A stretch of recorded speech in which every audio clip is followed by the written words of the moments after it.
Last week, we continued our series walking through the exile text. Particularly, we're starting in Daniel.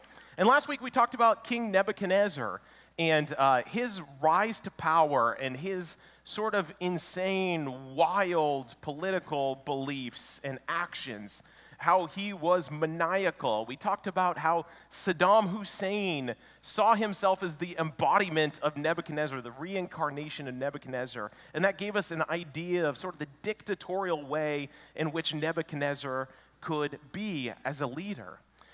Whenever Nebuchadnezzar would make a conquest, a new conquest, he would use the stolen wealth from those nations. He would go into their treasury and bring it back to Babylon, and he would build monuments to his own glory.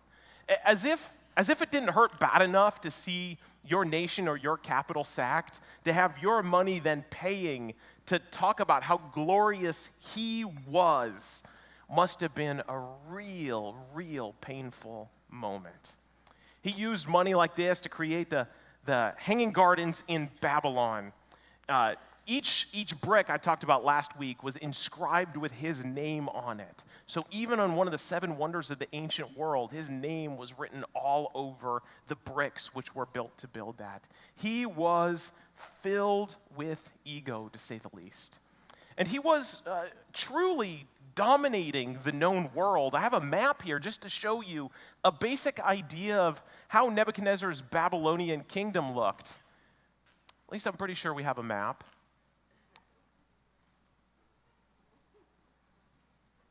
Well, you may have to just imagine with me. I tell you what, here's what we'll do. You all have a cell phone, just Google the Babylonian Empire and look at the map. It was huge. It covered multiple nations, many different places. And Israel was truly just one of the nations in that Arabic, like Persian world, that ancient world, which Nebuchadnezzar was going to from place after place after place in order to take over. The Babylonian Empire in the known world was as powerful and widespread as any place was. And so when we come to Daniel chapter 3 today, we come to a familiar story, a story that we're fairly well versed in. But there's my map. Well, there we go. You see how widespread this is, from parts of Egypt all the way to the Persian Gulf, including Israel itself, and then up around into Turkey as well. It was a massive, powerful nation. And between the Tigris and Euphrates rivers, I mean, this is some of the most fertile ground in the entire world. This was a power's power. And in having sacked all these nations and taking them into his own kingdom, Nebuchadnezzar is creating an empire through and through, and yet this isn't enough to feed his particular ego. He is, in Daniel chapter 3, going to do one of the most wildly egomaniacal things you could possibly think of. He is going to build a statue of himself, 90 feet tall, and call people in to worship it. Now, the description of who comes in to worship it is fascinating because the words in the text are words that oftentimes we won't use today. And so I want to clarify this a little bit. We are told that he summoned the satraps, prefects, governors, advisors, treasurers, judges, magistrates, and all other provincial officials to come to the dedication of the image he had set up. Now, we as Americans, I think, have a basic idea that we are our nation and those who are elected and powerful move to Washington, D.C. to represent the extents of the nations, right? That's not necessarily the case in an ancient empire here. To some degree, they were allowed to keep parts of their own culture and remain where they were. They had to just subject themselves to this nation that had overwhelmed them. And so in this moment, Nebuchadnezzar is summoning people from their home nations, still clinging to some parts of their own story and past, and having to come into the capital of Babylon and remind Nebuchadnezzar and themselves of who really is boss. And so when we're talking about satraps, we're talking about people who were in charge of the various provinces, the kingdoms. The prefects were military commanders. Governors were civil administrators. Advisors were people who sat around people with power and gave them ideas of how to execute their power. Treasurers were people who were in charge of the funds of the kingdom. Judges were those who administrated the law. Magistrates were those who passed judgment in keeping with the law. These are every bit of way that government can possibly be executed. And they're being called in from places as far as Egypt and the Persian Gulf in order to bring their story and their history to the center of Babylon and be reminded of who exactly is in charge. And upon being reminded of who exactly is in charge of their world, they are asked to bow down and worship this 90-foot statue of Nebuchadnezzar. This is not simply a military dictator. This is not simply a powerful emperor. This is someone who deeply believes within themselves that they have God-like qualities. Now, when we're talking ego, we're talking off the charts here. Just insane amount of ego. And what's wild about this scenario, what's just crazy about this story to me, is that military commanders, treasurers, judges, governors, they all respond to the call because they don't assume they have any other options. They show up in Babylon, and when the music begins to play, they all get on their knees and they bow. It's so hard for me to imagine that there were so few people that would say no. But in this ancient world, in this ancient story, there was a belief in polytheism, right? Many gods. And one of the things that the people would believe was that if your gods were giving you what you needed and my gods were not giving me what I needed, your gods must be stronger than my gods. And so if Nebuchadnezzar and his gods were providing incredible military dominance over the kingdom, if we were falling government after government to Nebuchadnezzar, his gods must be hyper strong. And he himself might have ascended to godlike quality. It's a bit of a confirmation bias, to say the least. What it is we see with our eyes must be ultimate reality. And what we assume to be true about the world when we see it play out only confirms our own biases. And so for these polytheistic people, it was not so much of a struggle for them to bow down to another god because they made the assumption that these gods were the ones who were in charge of the heavens. Babylon's gods must be doing better things than my gods. Now, we may not fall into confirmation bias all the time in terms of religion, but confirmation bias is an easy mistake to regularly make. Just in everyday life, we fall trapped to different confirmation biases. Things like, if they are wealthy, they must be living life right. Wealth so often indicates to us some sort of moral purity. We would say things like, if their kids are following the Lord better than mine, or they are better behaved kids than my kids, then they must be a better parent than me. That's not necessarily true. We may say, if I have to see a counselor, I must be really messed up. Not necessarily true.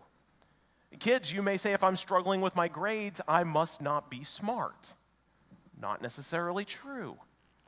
If we see that my marriage is in a rough spot and we see other people happy in theirs, we often assume that their marriage is better than our marriage. If their family looks happier than our family, we assume their family is happier than my family. If we ever open up Instagram, we can assume all sorts of things about the way other people are living. We join in with these ancient people, these polytheistic people, not maybe with theological statements, but we look around and see people who are winning in these narrow concepts that we have constructed and assume that they're doing it better than us, therefore we must try to follow their pathways.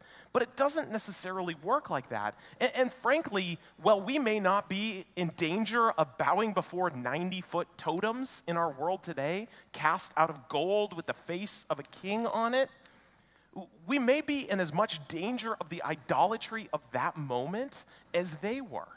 Because if we see beautiful bodies and happy families, and we assume that we're doing it wrong, and we begin to give our life to chasing after these things of this world, we may find that we're trying to yearn for things of this world rather than responding to the particular and unique call that God has placed on our life. It may be strange for our minds to get our head around, but there may be some that God is calling very particularly to poverty or to maybe not be thin or to maybe wrestle and struggle in life and marriage and family. There's all sorts of things that God is calling us to that don't always fit into this really narrowed pattern of what we've come to believe is the good life. And when we find ourselves instead chasing after these narrow ideas of what the good life could look like, so often we find that that becomes the God or the idol that we serve. Instead first knowing God, worshiping God, following God, and finding how God leads us out into the rest of our lives. Too often instead we chase after the things of this world and grab God by the scruff of the neck and drag him along with us, asking him to baptize and bless everything that we want out of life. This is the same mistake that the people of the Babylonian Empire are making in front of this graven image, this giant 90-foot statue of Nebuchadnezzar. And yet, with all of the power in the room, all of these crazy, incredible, wealthy, strong, terrifying leaders of the world just passively bowing before Nebuchadnezzar, there's a couple of Jewish goofballs who choose not to. What a wild choice that is. A terrifying choice to try and figure out a way, to sort and imagine a way to live in tension between the call of God and the way society is working right before our faces can be a really difficult tension to live in. And Shadrach, Meshach, and Abednego, in their most famous story in all of Scripture, decide that they are going to be faithful to their God no matter the cost. So we're going to consider that story today. The 90-foot statue is erected. The music is playing. Everyone is bowing down before them, except these three Jewish exiles. The story is found in Daniel chapter 3, verses 13 to 30. I'd invite you to turn if you're going to follow along in your scriptures or on your phone, or you could join me in following along on the screen if you would like. But would you join me in standing as we read this powerful and important biblical story? Furious with rage, Nebuchadnezzar summoned Shadrach, Meshach, and Abednego. So these men were brought before the king, and Nebuchadnezzar said to them, "Is it true, Shadrach, Meshach, and Abednego, that you do not serve my gods or worship the image of gold I have set up? Now, when you hear the sound of the horn, the flute, the zither, the lyre, the harp, pipes, and all kinds of music, if you are ready to fall down and worship the image I made, very good. But if you do not worship it, you will be thrown immediately into a blazing furnace. Then my hand will be able to rescue you. Then what God will be able to rescue you from my hand?" You hear that tension, God and me on the same plane? Shadrach, Meshach, and Abednego replied to the king, "O Nebuchadnezzar, we do not need to defend ourselves before you in this matter. If we are thrown into the blazing furnace, the God we serve is able to save us from it, and he will rescue us from your hand, O king. But even if he does not, we want you to know, O king, that we will not serve your gods or worship the image of gold you have set up." Then Nebuchadnezzar was furious with Shadrach, Meshach, and Abednego, and his attitude towards them changed. He ordered the furnace heated 7 times hotter than usual and commanded some of the strongest soldiers in his army to tie them up and throw them into the blazing furnace. So these men, wearing their robes, trousers, turbans, and other clothes, were bound and thrown into the blazing furnace. The king's command was so urgent and the furnace so hot that the flames of the fire killed the soldiers who took up Shadrach, Meshach, and Abednego, and these 3 men, firmly tied, fell into the blazing fire. Then King Nebuchadnezzar leapt to his feet in amazement and asked his advisors, "Weren't there 3 men that were tied up and threw in the fire?" They replied, "Certainly, O king."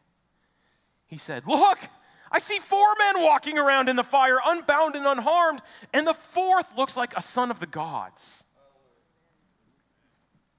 Nebuchadnezzar then approached the opening of the blazing furnace and shouted, "Shadrach, Meshach, and Abednego, servants of the Most High God, come out, come here." So Shadrach, Meshach, and Abednego came out of the fire. And the satraps, prefects, governors, and royal advisors crowded around them. They saw that the fire had not harmed their body, nor was a hair on their heads singed. Their robes were not scorched, and there was no smell of fire on them. Then Nebuchadnezzar said, "Praise be to the God of Shadrach, Meshach, and Abednego, who has sent his angel and rescued his servants. They trusted in him and defied the king's commands, and were willing to give up their lives rather than serve or worship any god except their own God. Therefore, I decree that the people of any nation or language who say anything against the God of Shadrach, Meshach, and Abednego be cut into pieces and their houses be turned into piles of rubble. For no other God can save in this way." Then the king promoted Shadrach, Meshach, and Abednego in the province of Babylon. This is the word of the Lord. Thanks be to God. You may recall last week as we worked through chapter 2 that the story ended in sort of a similar way. King Nebuchadnezzar did something wild. The God of Daniel gave him a vision. Daniel went to the king. The king was impressed, and he elevated them and raised them up in the kingdom.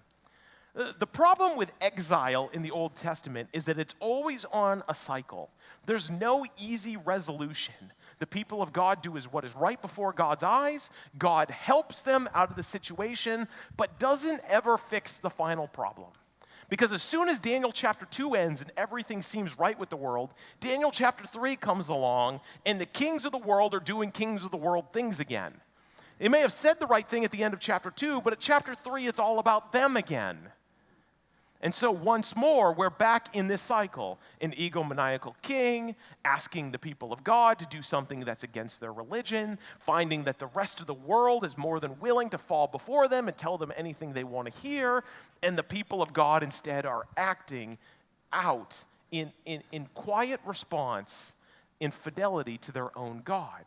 But yet, just 3 men out of hundreds, thousands, offend the king. The king wants unlimited devotion. And Shadrach, Meshach, and Abednego believe that sort of devotion belongs to their God. And so this upsets Nebuchadnezzar. He pulls them around and threatens them with death. He says he'll throw them into a furnace. Now, what kind of king just has a furnace like this laying around? Well, if you know anything about metals, you would know that the sort of king that's just created a 90-foot statue has a furnace like this laying around. So the irony of this story is fascinating. That which erected the statue is now that which the king plots the demise of God's people within. And that which created the statue to bring Nebuchadnezzar glory also becomes the place in which God's glory overwhelms the glory of Nebuchadnezzar. This is an important distinction to see. That when people in this world, when different rhythms, different lives, when idols try to bring glory to themselves, we need not run in fear, because it's in this moment that a faithful people of God can reclaim God's glory by faithful activity. What good news is that?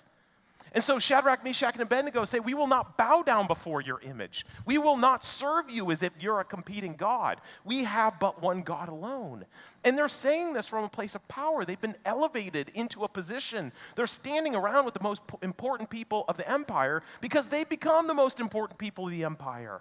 And they're saying, still, it is God who has given me this place. And I live in tension of serving the place that I live, but also in not giving God's glory to the people and place that I live. Finding that tension, finding that in between, sorting out and struggling how to live there. And Nebuchadnezzar won't have it. And so he grabs his strongest men, he binds them up, and he throws them in the fire. And and he sees his own strongmen just by being at the door, engulfed in flames. And he must be at a point of celebrating because once again, he has utilized violence in order to demonstrate his power. He has the biggest sword and he swings it wherever he wants. But the people of God, the faithful people of God, they're unafraid. They're unfazed by Nebuchadnezzar's power. They don't fear the kings of this world. They fear their creator. And so they choose to live in faithful walk with God, giving only worship to God alone. And so they say to Nebuchadnezzar, in some of just my favorite language in the whole scripture, we believe that God will deliver us. We will be rescued from you because you are no God like our God. But if he does not, we want you to know that even if the worst this life can throw at us engulfs us, if we go down literally in flames, we will not give you the glory and honor due to our God. What a powerful and important speech that is. Remember, I began by talking about how when kings won, the ancients made the assumption that their gods were stronger. The assumption in the room would be that if the fires engulfed Shadrach, Meshach, and Abednego, that once again Nebuchadnezzar's gods were proven to be more powerful than that of Israel. And they just threw up their hands at that narrative. And it's important for us to do so as well today. That winning in this world is not proof of our God's existence or power. Right? And we still will make the mistake of doing that so often. We'll look around a room of even like brothers and sisters in Christ and see people who are doing better than us and assume that God is blessing them more than God is blessing me. And Shadrach, Meshach, and Abednego push back on that narrative. That sort of business and behavior of keeping score, of trying to keep up with the Joneses, of getting ahead, that is an idolatry of sorts. And Shadrach, Meshach, and Abednego are saying to King Nebuchadnezzar, in our words, in our society's culture is, if I don't gain the whole world, that doesn't mean I'm not going to keep worshiping my God. I'm not expecting God to be my genie who's giving me stuff. Like if I have to die for God, if I have to die for God, that's a pretty poor outcome. And yet God still reigns even in the worst that could happen.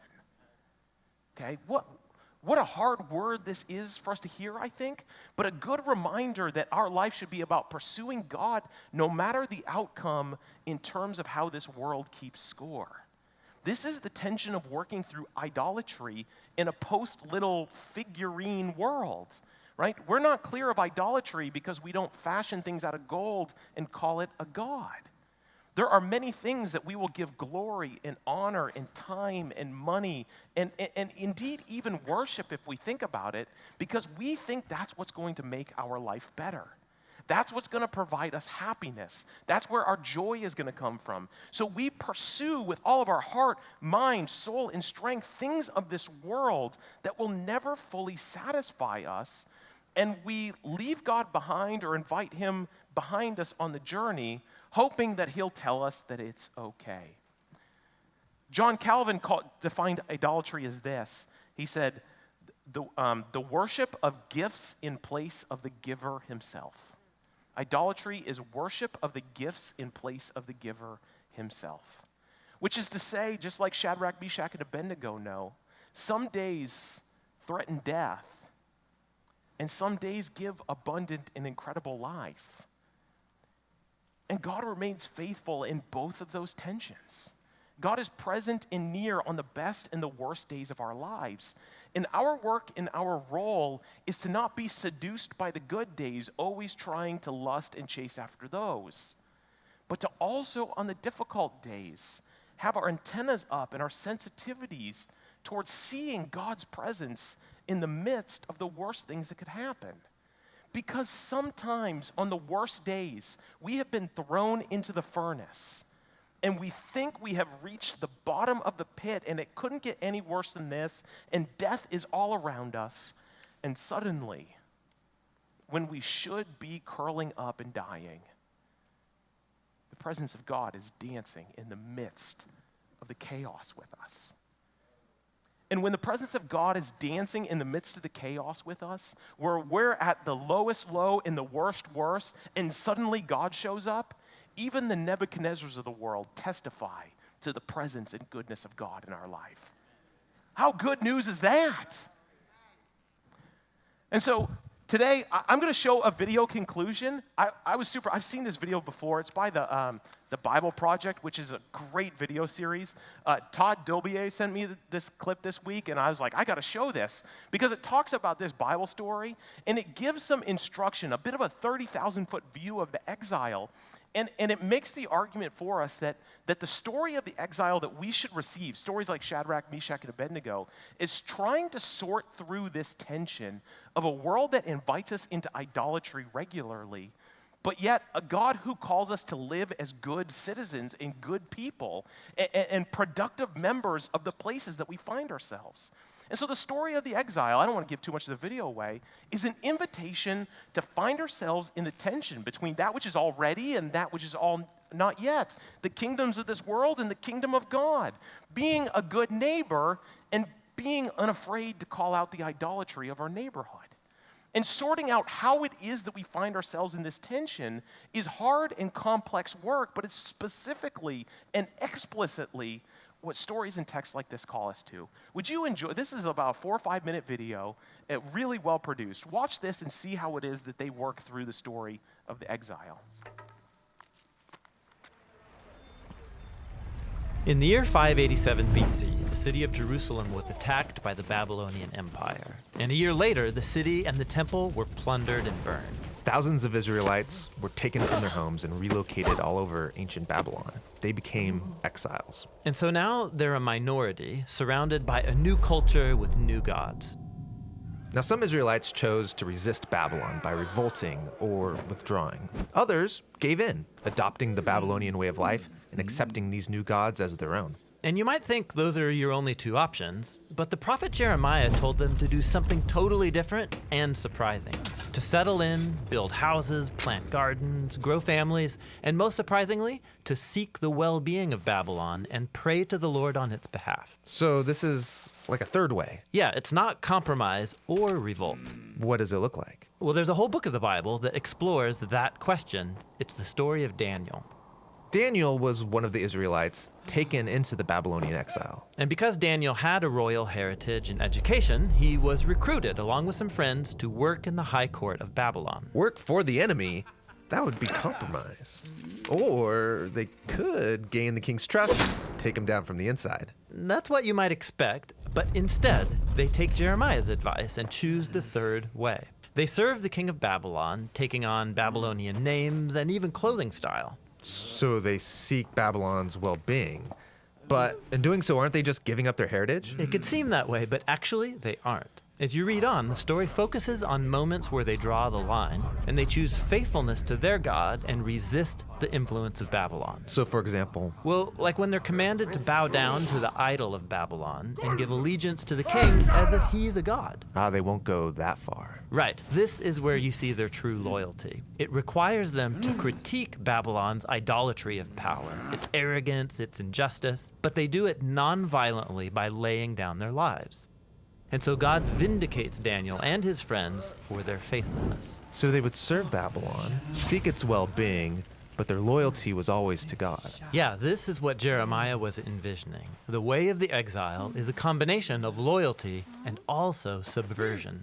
So they're still exiles, but don't Daniel and his friends long to go home? Yes. In fact, Daniel believed that God was going to send a ruler to bring down Babylon and create a true kingdom of peace. When did he think this ruler would come? Well, at first he thought within his lifetime, but then he had a dream where he found out that after Babylon would come another oppressive empire, then another, then another. And so Babylon did fall, and Israel did get to go back home, but now they're ruled by Babylon's successors. And so they maintained the mindset of an exile, waiting for their true home to come to them.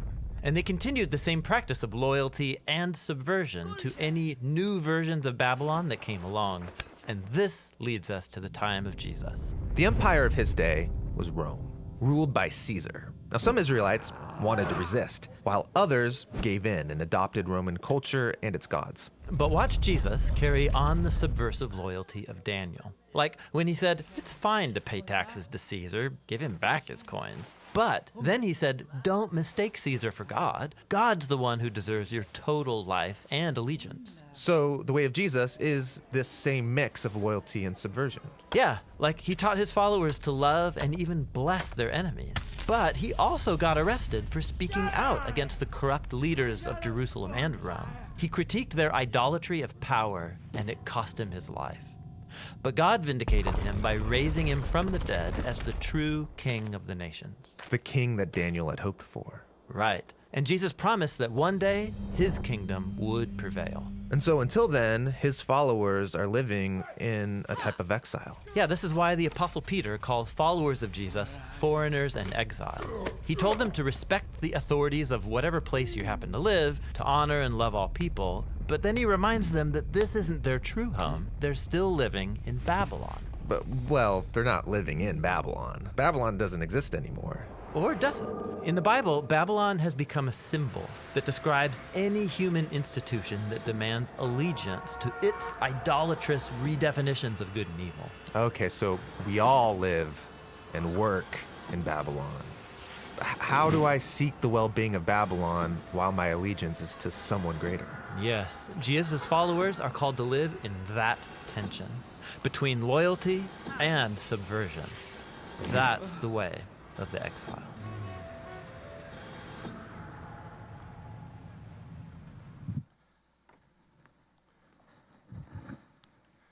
Sorting through this tension is where we're called, to find ourselves between the already and not yet. But the good news is we have stories like Shadrach, Meshach, and Abednego, and just like the video pointed, that of Jesus as well, that faithful living is vindicated by God.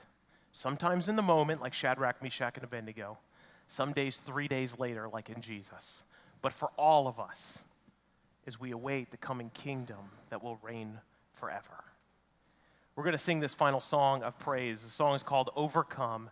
And I'd invite you, as the band is coming out, to stand with me and sing our song of praise. That we recall that even when we find ourselves in tension or in struggle or wondering what the right option is or what the Christian option is or what Jesus would have us do in the midst of really difficult decisions, we can recall that the Jesus option always leads to overcoming in this world and that he will have the final say. Would you join me in standing?